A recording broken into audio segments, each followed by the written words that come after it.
We have places where we can go see a concert or go see a show or go see a a boxing match or a hoop game. It's part of, you want to have a fun place to live. Exactly. So as governor, I want to make sure that New York can achieve that kind of ambition. That it's a place that people want to come to. It's a destination spot, and it's a great place for New Yorkers who don't have a lot of money. I want people.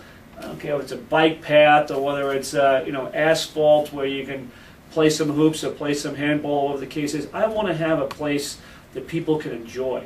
And regardless of whether you're making $20,000 a year or $2 million a year, I want people to be able to feel as though this state is a good place to live. Very good. One last question. The election you're going to tackle right now is definitely, you're fighting against the odds, and a lot of blue-collar guys and girls out there are with you. You have a connection with those people. I just want to let you know that. I can tell by my following and the union people I work with. Now, do you think there could be an option for, I know you're a conservative, right? Okay?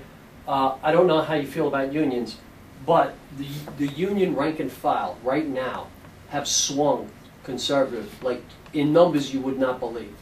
The only union influence that's left that is with the Democrats are the leaders. Right.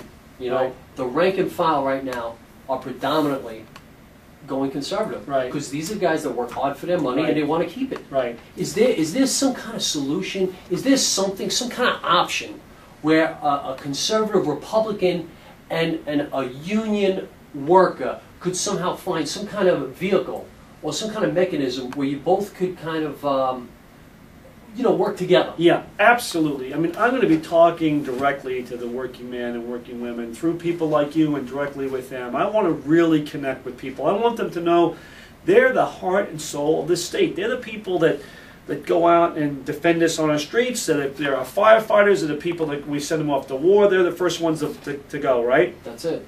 I know. Fight the wars, this. pay the taxes. Yeah, I know. So they're the people that care about property taxes. They care about their kids. They're patriots. They don't like to see, in my opinion, they don't like to see people like Khalid Sheikh Mohammed, the self-described mastermind of 9/11, getting the same protections of American citizenship and being tried in a civilian court in the shadow of the worst terrorist attack in American history. To me, it's an abomination. And I think the most working family look at it and they say, this is a disgrace.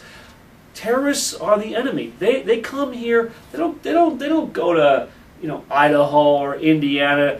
They look to New York. New York, more than any other state, is the target of these attacks, and they look to kill as many Americans as possible, to destroy as much of the economy as possible, to bring down our social fabric. They are the enemy, and they have got to be treated like the enemy. And there's a place for them to be tried. It's called a military tribunal. It's the place that people have been tried in military combatant roles since the Revolutionary War. British spies were tried in a military tribunal during the Revolutionary War. In World War II, Nazi espionage agents that were caught on a shore were tried in a military tribunal.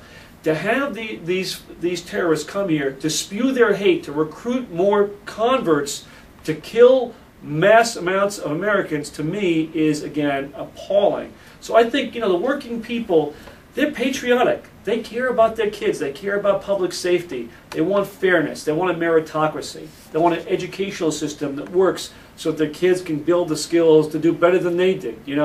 I came from a modest background. My father and mother both were very poor. They grew up in Brooklyn. They grew up in Brooklyn? Brooklyn? Where in Brooklyn? They grew up Bedford Avenue. My mother was on Bedford Avenue. And my father wasn't far away from there. I knew I could smell my own. I'm a rich guy. And that first date was at a Brooklyn Dodgers game, as a matter of fact. Excellent. So then they moved out and to Long Island. My father had a little auto parts store. But nobody ever got rich, and but they did what it took. Neither one of them got a college education, but they pushed to get their kids a little better off than they did. And that's the American dream, the working class American New Yorker dream. And I just want to have a state where that's real, where it's not that we're all working for the politicians, that we don't have a system that's rigged, where the average working person can get a job. We need to get back into the business of infrastructure investment and strategic not make work, but really projects that we know that are going to boost productivity and put people to work right away. We need to build an economy where businesses want to invest again. You know, and they want to expand their operations. They don't need to go to North Carolina to expand these operations. We know right here we want them. You know, we got smart people here. We got the hardest working people in America right here in New York. Let's make sure we take advantage of that. Let's sell that. Let's market that. Let's make sure our taxes are the right taxes so we're competitive and we can encourage people to create those jobs in their own backyard. Mr. Lazio, thank you for your time today. Good to be on. Great, Andy. Thank you. God bless you too. Thank you.